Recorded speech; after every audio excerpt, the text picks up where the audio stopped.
1. Backstory. So this goes back a fair few years. Whilst working for a call center, we heard a buzz about a big new client coming on board, which was going to be outsourcing their in-house support. Naturally, it was a great opportunity for me, since I was a pretty tech-capable guy. Troubleshooting and support was natural to me since growing up. I was always around tech products, etc., and got the job moving to a more senior role providing second-level support, alongside assisting the training department. Whilst I did want to be moved to training since it would be a better use of my time, I didn't mind second-level support. I was good at my job and cleared my workload quite easily, so I could be left alone. During my downtime, I would make installation diagrams for first-level staff for reference, which was saved on a personal USB since it wasn't authorized by our client and never would be. It didn't matter to me since it made my job easier. Over the coming months, more people started relying on my diagrams, including the training department, so I decided to create a subdomain on my site and host an interactive version which was basic, but it worked. You got to select your equipment and what services you needed, and it would give you a full breakdown which cut down my workload significantly. Since it wasn't sanctioned by the client, I didn't want to make it known that it was being used in work linked through to an external site, so I created a new HTML file with an iframe embedded, which was stored on a shared drive, which every member of the first, second, and training lines could access. This meant the actual URL was now external but wasn't visible. It was crude, but it didn't matter since no one in those days knew much about finding URLs. It became so successful it got rolled out as part of the system's training. The training department assumed it all came from the client, and because of turnover, they never really questioned it. Now, since it became part of the training structure, it really made it more valuable. Since the client doesn't get involved in training, the content is of no relevance to them, only results. During my downtime, I'd redo some with clearer guides and update photos with the latest products so our staff could see exactly where connections and buttons were. For a few years, everything was great. Pay was mediocre, but the environment was good, and I got comfy till we got called to a meeting. Everyone. Our client had decided that as a company our rates were not in line with their requirements, and looking to outsource to another country, and we will be made redundant. Personally for me, it was great since the payout was based on years of service. However, the training team are no longer needed alongside the second level, so my time was up sooner rather than later.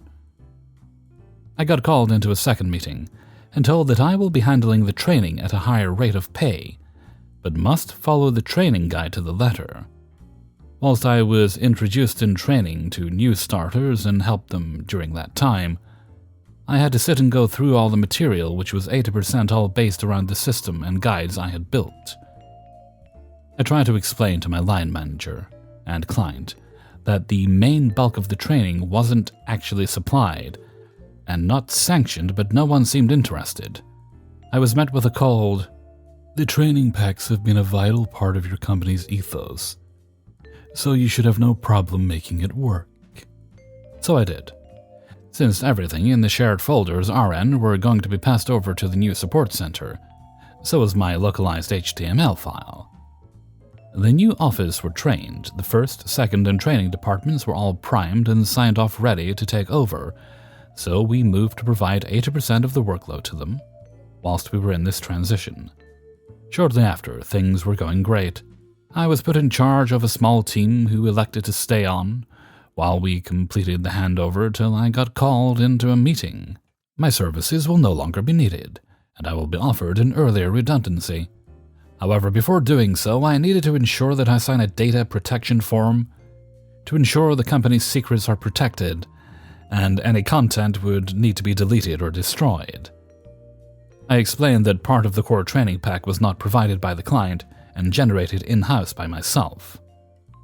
This wasn't good enough or deemed to be acceptable, so since I was being paid an early redundancy, I decided it wasn't worth the fight, since they were no longer a client of ours. Naturally, I left and shortly after moved to a new branch locally and kept in touch with some of the staff who had been placed elsewhere. The client had moved on and things seemed to be okay. No big deal. During that time, I got an email from my domain and hosting provider that they are increasing their prices, so I decided I wasn't going to bother to renew and let my domain expire.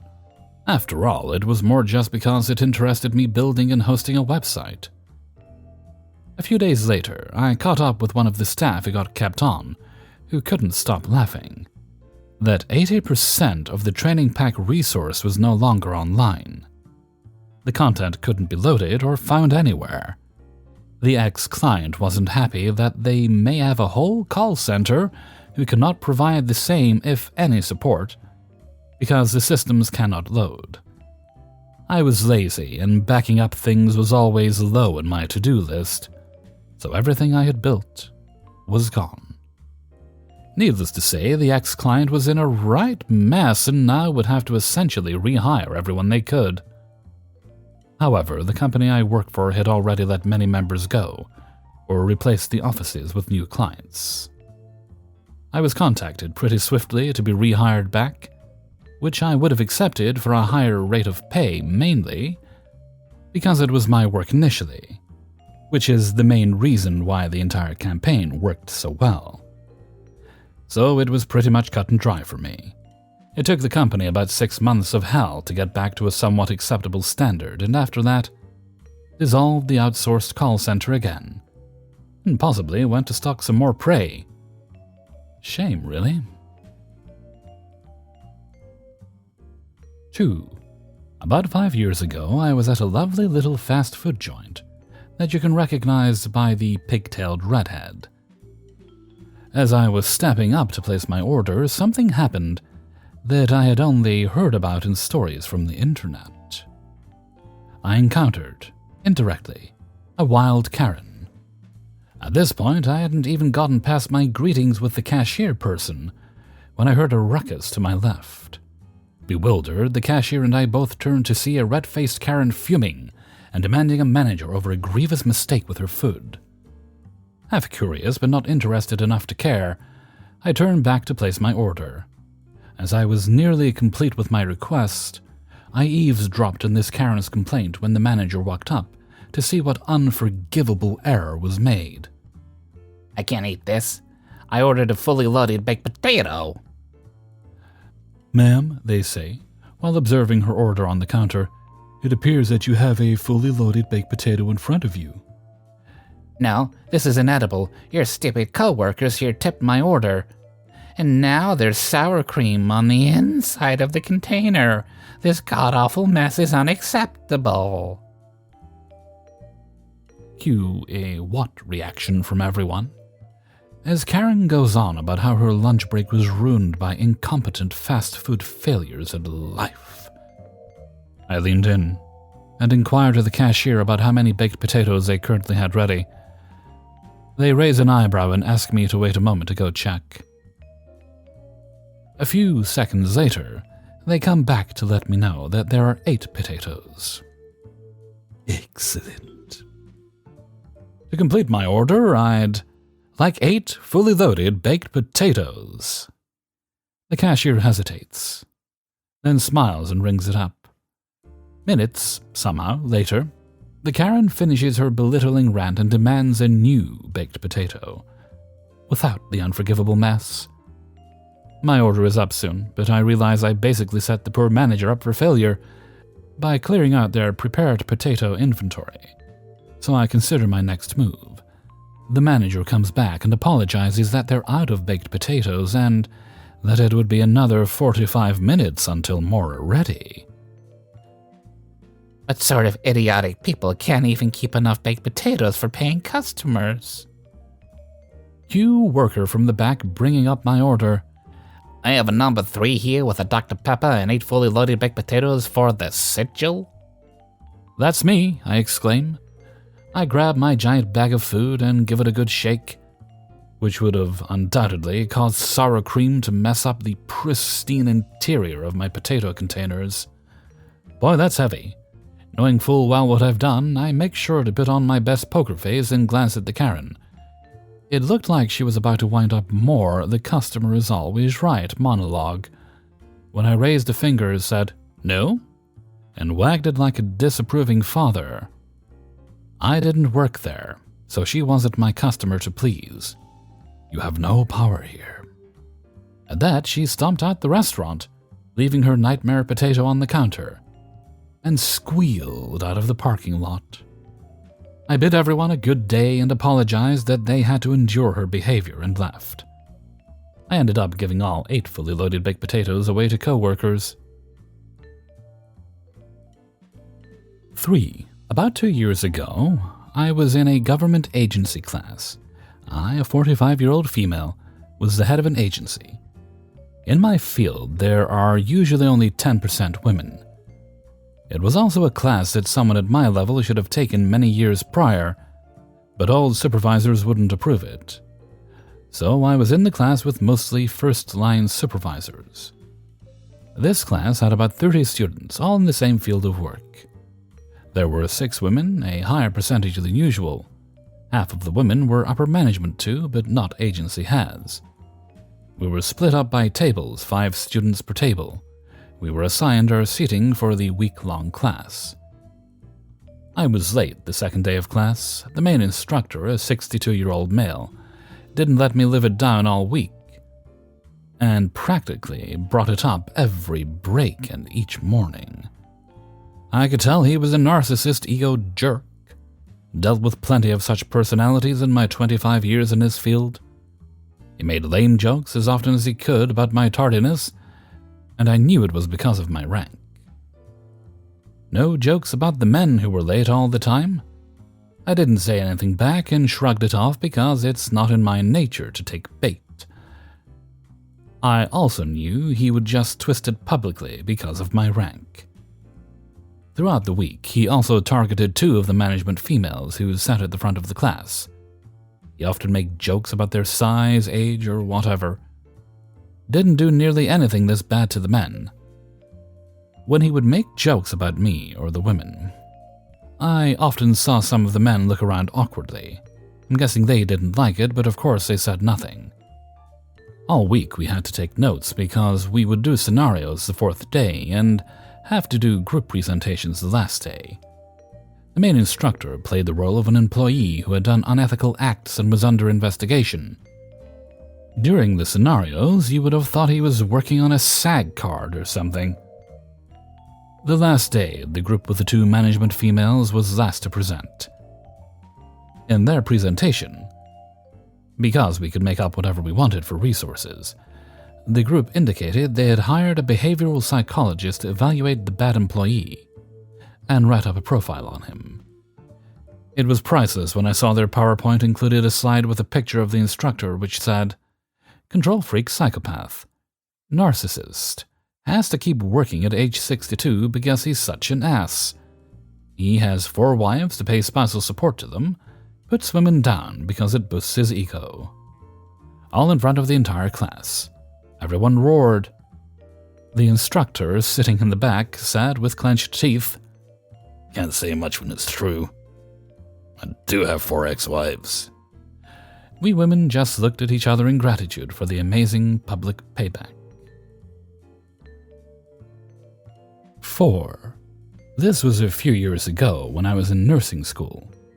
I moved into an apartment and learned pretty early on that the walls were thin. Therefore, I tried to keep the noise to a minimum, especially after 10 p.m. My neighbors weren't as thoughtful. At this time, I was working full-time and going to school full-time, so I averaged 16 to 18-hour days most of the week. During the day, I found it annoying to hear them yelling and playing music, but it wasn't their fault the walls were thin, so I invested in earplugs so I could concentrate when studying, etc.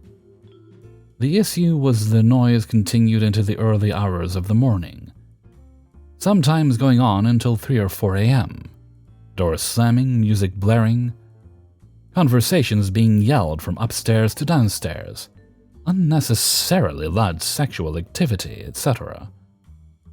I dealt with this for weeks, Before buying more expensive earplugs, sleeping downstairs, it was the person I shared walls with that seemed the loudest, but I could still hear a lot down there.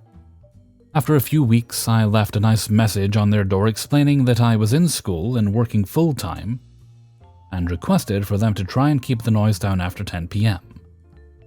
This was to no avail. I even resorted to banging on the walls when I was desperate enough and filed a noise complaint through the complex. Finally, one night I got home around 11 p.m., after having class and then going to work. While I approached my door, I could hear loud music blaring and I immediately started crying, because this was the 4th day in a row I had averaged a 16-hour day, and I had one more to go and I knew I wouldn't get any sleep. I stayed up until around 3 a.m. trying to take advantage of the fact that I was up by studying, but of course couldn't. That's when I got my petty idea. I had a MacBook with over 3,000 songs. Because, LimeWire. I listened to all kinds of music, rap, R&B, pop, rock, techno, gospel, classical, and some pretty obnoxious shit that I just liked. I woke up around 6 a.m. and synced my Mac to my speaker. I got ready for school, and right before I left, I turned the speaker to full volume and hit shuffle. I left knowing that I wouldn't be home until after 11 p.m. When I pulled up, I saw that all my neighbors were sitting outside on their porch. I got out of my car and they were staring daggers at me. As I was walking up, I could hear my music blasting and I just smiled. They watched me until I opened my door and looked over and said, "Y'all have a good night," as I walked into my house.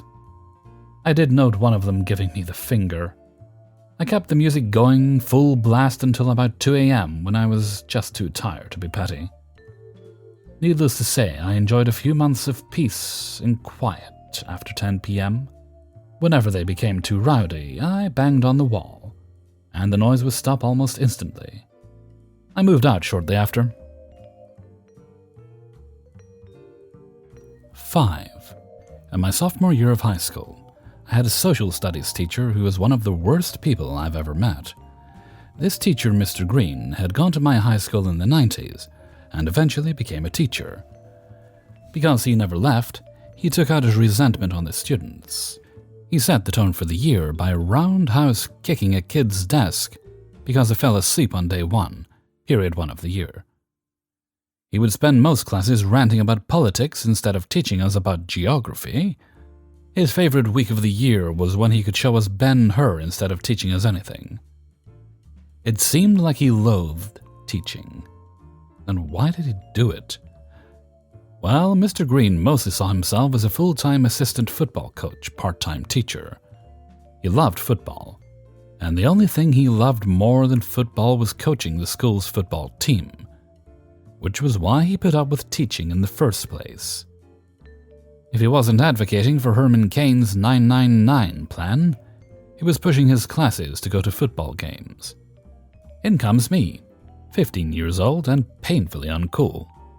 The dawning realization I'm gay is ruining my self-esteem. If one person acknowledges my existence, I'll probably kill myself. Teenager things. Because I was so well adjusted, I got a role in my first school play. The production was a zombie version of a Shakespeare classic, Twelfth Night of the Living Dead. On the Friday show, the cast decides to put on our zombie makeup to advertise. I walk into Mr. Green's class and sit down. He asks why I look like an exhausted member of KISS. Understandable. And I mention the show that night. This sets Mr. Green off. He launches into what felt like a 20-minute rant directed at me in front of the entire class. He says because school theater productions sometimes occur on the same night as his games, the plays ruin school spirit because they take people away from the football games. It didn't appear to matter that the theater department would move the date of the show if it conflicted with a home game. This one was an away game. Also, our team was known in the district as being one of the worst, so going to games was a lesson in disappointment and self-flagellation. As Mr. Green lobs this rant at me, it's ironic I'm a zombie as I become deader and deader inside. Eventually I fully shut down. He moves on, and I sit in class embarrassed. Not helped by the makeup making me look like a raccoon with a crack addiction. If I haven't demonstrated how cool I was already, I was also in TV production. Later that year, I sat in Mr. Green's class watching the video announcements I had spent hours editing the night prior. They were filled with school information, but also fun little sketches made by teenagers. They weren't good, but were having fun and being creative, God forbid. Because I had my TV production lanyard visible, Mr. Green laid into me again.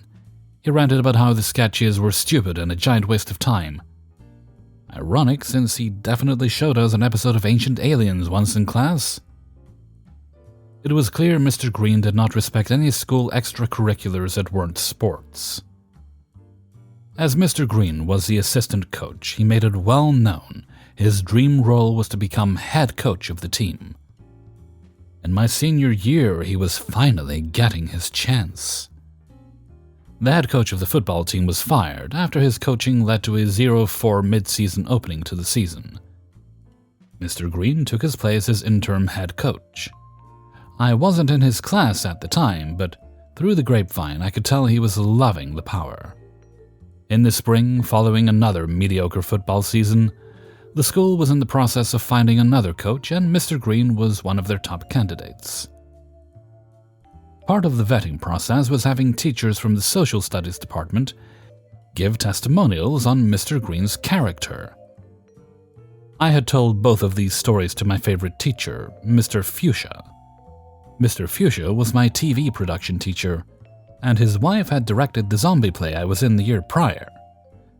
So my accounts of his flippant nature toward legitimate classes that weren't football had thoroughly pissed him off. Mr. Fuchsia was also a history teacher. One day, I'm eating lunch with Mr. Fuchsia, and he asks, Hey, I have to give my thoughts on Mr. Green as the new football coach. Can I tell the stories you told me sophomore year? I still remember looking at him, mid-housing a Subway sandwich, and giving him a strong, definitive, "Absolutely." Mr. Fuchsia brought this story to the selection committee. A month or so later, the announcement was made. Mr. Green was remaining as assistant coach, while a younger, former alum of my high school was announced as head coach. Mr. Green was furious. He left the team shortly thereafter and never got to be the head coach. While I don't know if my experiences are specifically what led to him getting denied his dream role, I credit myself for at least a part of it. He may not have taught me much, but Mr. Green did give me one important lesson. Find it within yourself to respect everyone, because you never know when the disrespect can bite you in the ass. Hey everybody, Hellfreezer here, and thank you very much for listening to Revenge is Ice Cream, episode 174. And thank you very much to everybody who allowed me to use their stories in this video. Before you go, if you could please hit the like button and share the video with friends and family, I would be ever so grateful. Okay, now we've got a birthday shout-out to do today, and today's birthday shout-out goes to one of my moderators, I know. They are 35 years old today. So very old. And I know is about to become a new mama. Already with an adorable itty bitty little one already, and another on the way, so happy times in the I know household. And because I know is also a fellow Virgo, my birthday is actually tomorrow on the Monday, on the 19th. They get to celebrate extra long. They can take next month as well if they want. So they can celebrate for the rest of this month, then all of the following month. I don't make the rules. I just make the rules. Okay, now before we go, I'd like to sing a very happy birthday to I know. Happy birthday to you. Happy birthday to you. Happy birthday, dear I know. Happy birthday to you. Alrighty then, let's move right along to Hellfreezer's question of the day. And today's question is, What is a recipe you love that you rarely make? For me, it's gumbo. I've only made it once, but I quite enjoyed it. So I've been, one of my other moderators actually has been giving me their recipe, so I'm going to use that when I make it at some point this week. I may have already made it by the time you hear this, because I'm adding ingredients for that and lasagna to a grocery list as we speak. It's my birthday week, so I splash out a little more. Why not? There may also be cheesecake. I'm not making it, I'll buy that. But let me know some of your old favorites that you wish you made more often, but for whatever reason you just don't. Leave your answers in a comment below. Okay, and with that, I'm going to head off for now. So until next time, thank you very much for listening, and take very good care of yourself.